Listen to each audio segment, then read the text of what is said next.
We do a lot of analysis around this, particularly with regards to our per title encoding.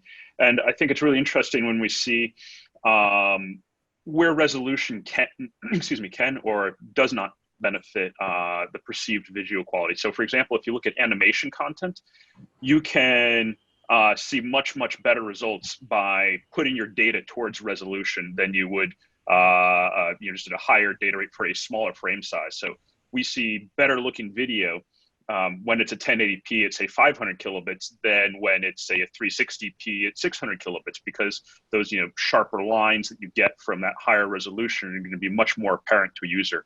If you have something that has I don't know, maybe a texture like grass or something like that, and that texture might not be as meaningfully represented. It might be more accurately represented by resolution, but it might not be as perceptually represented by resolution.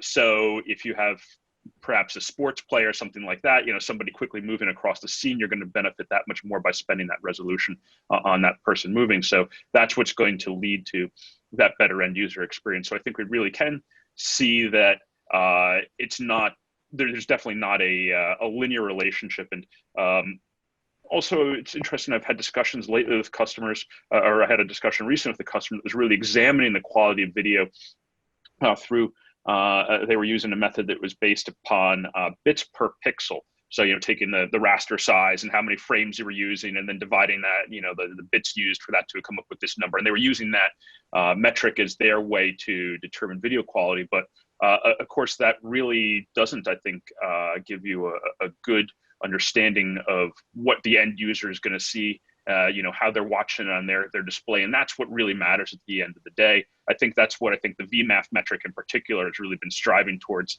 simulating what a person sees, how they feel about that video in their home, how that communicates what they're trying to understand for it, not just a mathematical formula that might provide some sort of easy to understand number that doesn't necessarily really give you a good indication of what you're seeing when you're watching that.